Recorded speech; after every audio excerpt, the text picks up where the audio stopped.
Le vieux port de Marseille, avec ses étals de poissons frais et ses cris de marchands, était un monde sans père sur leur bateau de pêche.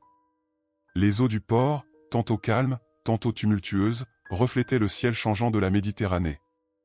Anissa aimait l'odeur du sel et du poisson, le vent marin ébouriffant ses cheveux alors qu'elle rêvait d'un avenir où elle pourrait devenir ingénieure maritime. Un après-midi d'été, alors qu'Anissa et son père rentraient de leur sortie en mer, les nuages menaçants s'amoncelaient à l'horizon. En un clin d'œil, le vent s'intensifia, et la mer se mit à rugir. Leurs gestes se faisaient presser tandis qu'ils s'efforçaient de sécuriser leur bateau contre la tempête imminente. La tempête frappait avec une fureur déchaînée, des vagues écrasant contre la coque du bateau avec une force implacable. Anissa et son père faisaient tout leur possible pour résister, mais la mer ne leur accordait aucun répit. Leurs efforts semblaient vains face à la colère des éléments, et malgré leurs prières silencieuses, le bateau finit par se fracasser contre les rochers du port. Au petit matin, Anissa découvrit l'étendue des dégâts. Le bateau, leur seul moyen de subsistance, n'était plus qu'une carcasse déchiquetée. Dévastée, elle s'agenouilla sur le quai, les larmes se mêlant à la pluie qui continuait de tomber. Son père, le visage marqué par l'inquiétude et la peine, tentait de la réconforter, mais Anissa savait que leur vie venait de basculer. Avec le bateau, ils perdaient non seulement leur gagne-pain mais aussi leur maison. N'ayant nulle part où aller, Anissa et son père se retrouvèrent à la rue, perdus dans une ville qui leur était devenue hostile. Cette nuit-là, alors qu'ils cherchaient un abri sous un porche, Anissa serra contre elle les souvenirs des jours heureux, les jeux sur le bateau et les histoires que son père lui racontait au coin du feu. Elle se demandait comment ils allaient pouvoir se relever de ce désastre, comment elle pourrait un jour réaliser son rêve de devenir ingénieure maritime. Pourtant, au fond d'elle, une petite flamme d'espoir continuait de brûler, lui chuchotant que tout n'était pas perdu. Les jours suivants, Anissa tentait de vendre le peu de poissons qu'elle pouvait récupérer dans les eaux du port. Mais les clients se faisaient rares, et ceux qui s'approchaient la regardaient souvent avec méfiance, préférant acheter aux étals plus établis. Un matin, alors qu'elle se tenait à son étal de fortune, un groupe de jeunes hommes commença à l'importuner, se moquant d'elle et renversant ses maigres prises. C'est à ce moment-là que Luc intervint. Ancien marin devenu agent de sécurité, Luc avait observé la scène de loin, son instinct de protection éveillé. Sa carrure imposante et son regard déterminé firent reculer les jeunes, mais Anissa, méfiante, ne savait pas si elle devait lui faire confiance. « Ça va aller ?» demanda Luc d'une voix douce, brisant la tension. Anissa hocha la tête, bien que ses yeux trahissent sa peur et sa colère. Voyant sa détresse, Luc lui proposa de l'aider.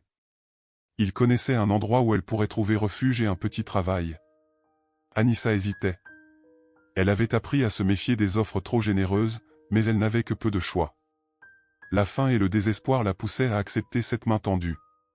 Luc l'emmena alors chez Claudette, une vieille amie qui tenait un petit restaurant de poissons au bord du port. Claudette accueillit Anissa avec chaleur, lui offrant un lit dans une chambre simple à étage. Travaillant dans la cuisine, Anissa découvrit un monde nouveau. Elle apprit à préparer les poissons avec soin, à accueillir les clients avec le sourire. Les jours devinrent des semaines, et petit à petit, elle se fit une place dans cet environnement qui lui était étranger. Luc revenait souvent pour s'assurer qu'elle allait bien, partageant avec elle des histoires de ses voyages en mer. Une complicité naquit entre eux, Luc voyant en Anissa une fille qu'il n'avait jamais eue, tandis qu'Anissa trouvait en lui une figure paternelle qui apaisait sa solitude. Cependant, malgré cette lueur d'espoir, Anissa sentait peser sur elle les regards lourds de suspicion de certains membres de la communauté. Jean-Paul, un leader local respecté, voyait d'un mauvais œil l'arrivée de cette jeune étrangère qui, pensait-il, perturbait l'équilibre de leur quartier. La tension montait, et Anissa savait que pour être acceptée, elle devait prouver sa valeur. Elle se promit alors de tout faire pour reconstruire le bateau familial, réalisant que c'était là le premier pas vers l'accomplissement de son rêve et de sa place à Marseille. J'espère que ces premiers chapitres répondent à vos attentes. N'hésitez pas à me faire part de vos retours ou suggestions avant de poursuivre l'histoire. La vie au restaurant de Claudette devint rapidement une routine rassurante pour Anissa. Elle se réveillait chaque matin au son des mouettes et au parfum du café fraîchement moulu, prête à affronter une nouvelle journée de travail. Le restaurant, petit mais chaleureux, était fréquenté par des pêcheurs, des familles et des touristes curieux, tous attirés par les plats savoureux et l'accueil chaleureux de Claudette. Anissa avait trouvé en Claudette non seulement une patronne, mais aussi une amie et une confidente. Claudette, avec son rire contagieux et son cœur généreux, traitait Anissa comme sa propre fille, lui apprenant les secrets de la cuisine provençale tout en lui prodiguant conseils et encouragement. Luc, quant à lui, était devenu une présence constante dans la vie d'Anissa. Lorsqu'il finissait son travail de sécurité, il passait souvent la voir au restaurant, partageant des histoires de ses voyages passés en mer, des tempêtes qu'il avait bravées et des ports exotiques qu'il avait visités.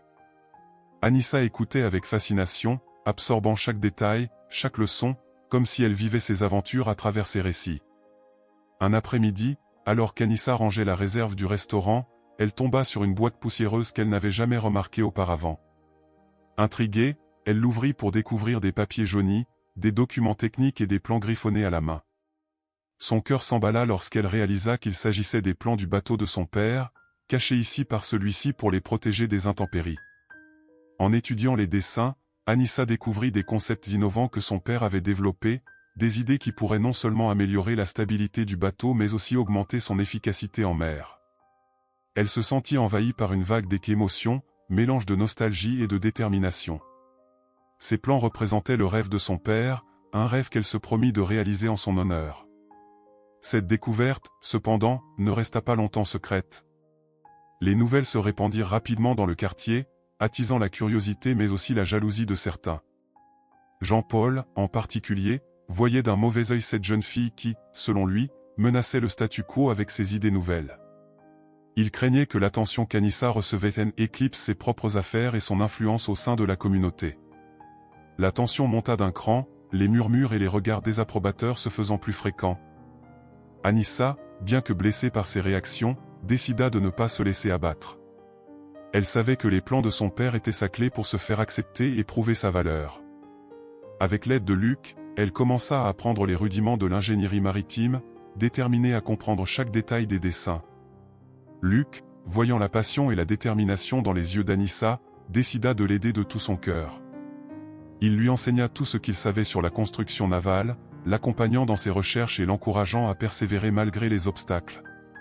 Leur lien se renforça, chacun trouvant en l'autre un soutien indéfectible dans cette lutte pour un avenir meilleur. Cependant, la route serait semée d'embûches, et Anissa le savait. Les défis techniques et financiers de la reconstruction du bateau étaient que le début d'une série d'épreuves qu'elle devrait surmonter pour réaliser son rêve et s'intégrer pleinement dans la communauté. Les jours s'écoulaient, et avec eux, les tensions dans le quartier continuaient de croître. Anissa sentait le poids des regards méfiants chaque fois qu'elle traversait le marché, les murmures se transformant en critiques ouvertes à mesure que l'hostilité augmentait. Jean-Paul, déterminé à la discréditer, commençait à semer des doutes sur la viabilité de ses projets, exploitant la peur du changement chez les habitants. Pour Anissa, chaque journée devenait un défi, une lutte pour garder la tête haute face à l'adversité. Malgré cela, elle refusait de baisser les bras. Chaque soir, elle passait des heures à étudier les plans, à peaufiner les détails, s'assurant que rien n'était laissé au hasard. La reconstruction du bateau était devenue son objectif principal, un moyen non seulement de réaliser son rêve mais aussi de prouver qu'elle méritait sa place à Marseille. Luc, conscient des difficultés qu'elle rencontrait, redoublait d'efforts pour la soutenir. Ensemble, ils passaient de longues soirées à travailler sur les plans, Luc partageant son expérience et Anissa absorbant chaque conseil avec une soif insatiable de connaissances. Claudette, toujours présente, encourageait Anissa à croire en elle-même, lui rappelant que la détermination et le talent finiraient par triompher des préjugés.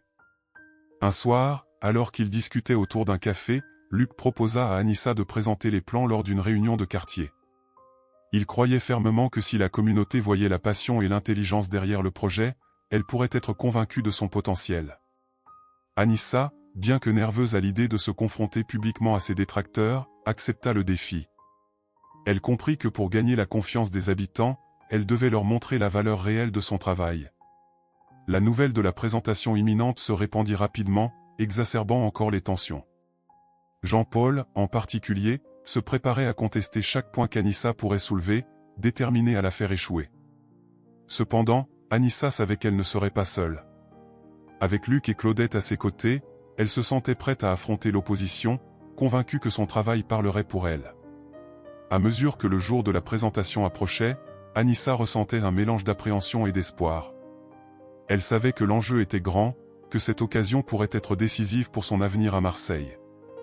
Pourtant, au fond d'elle, elle sentait que était là son chemin, que les rêves de son père et les siens se réalisaient enfin, unissant passé et avenir en une vision commune. Le jour de la réunion de quartier approchait à grands pas, et l'excitation mêlée de tension était palpable dans le vieux port. Anissa continuait de travailler sans relâche sur les plans, peaufinant chaque détail avec l'aide de Luc. Elle savait que cette présentation était sa chance de montrer à la communauté l'importance et le potentiel de son projet. Au restaurant, Claudette et son mari, François, avaient pris Anissa sous leur aile. François, qui était resté discret jusqu'alors, avait été impressionné par la détermination d'Anissa et avait décidé de l'aider. Il avait des contacts avec d'anciens collègues du port qui pourraient fournir des matériaux à prix réduit pour la reconstruction du bateau. Grâce à son soutien, Anissa se sentit entourée d'une véritable famille, prête à l'aider à réaliser son rêve. Cependant, tous ne partageaient pas cet enthousiasme. Jean-Paul, toujours résolu à s'opposer à Anissa, continuait de manigancer dans l'ombre. Il avait des alliés parmi les commerçants et certains pêcheurs qui craignaient que le projet d'Anissa ne bouleverse l'équilibre économique du quartier. Utilisant sa position d'influence, il semait le doute et la peur, persuadant certains que les idées d'Anissa mettaient en péril leurs moyens de subsistance. La veille de la réunion, Luc reçut un coup de téléphone qui le mit en garde. Un de ses anciens amis, sous pression de Jean-Paul, avait révélé des détails sur le projet d'Anissa, ajoutant encore de la pression sur ses épaules. Luc, furieux mais déterminé, en parla immédiatement à Anissa. Bien que déçue par cette trahison, Anissa trouva en elle une force nouvelle. Elle réalisa que cette résistance ne faisait que renforcer sa détermination à prouver sa valeur. Ce soir-là, elle écrivit un discours, soulignant non seulement les innovations techniques de son projet mais aussi l'impact positif qu'il pourrait avoir sur la communauté en revitalisant le secteur de la pêche locale. Elle savait que pour gagner leur soutien, elle devait toucher à la fois leur esprit et leur cœur. Le matin de la réunion, Anissa se tenait devant le miroir, répétant son discours. Elle savait que cette journée était cruciale, et malgré la nervosité, elle se sentait prête. Claudette et Luc lui firent des mots d'encouragement, lui rappelant qu'elle n'était pas seule dans cette bataille. La salle de la réunion était remplie à craquer. Les visages, familiers et nouveaux, étaient tournés vers l'estrade où Anissa allait bientôt prendre la parole. Le murmure des conversations emplissait l'air, et une tension palpable s'accrochait au mur. Lorsqu'Anissa se leva pour parler, le silence s'installa progressivement. Elle jeta un regard vers Luc et Claudette, qui lui sourirent de manière encourageante. Elle inspira profondément avant de commencer. « Mesdames et messieurs, je suis ici pour vous présenter non seulement un projet, mais une vision pour notre communauté, débuta-t-elle avec assurance.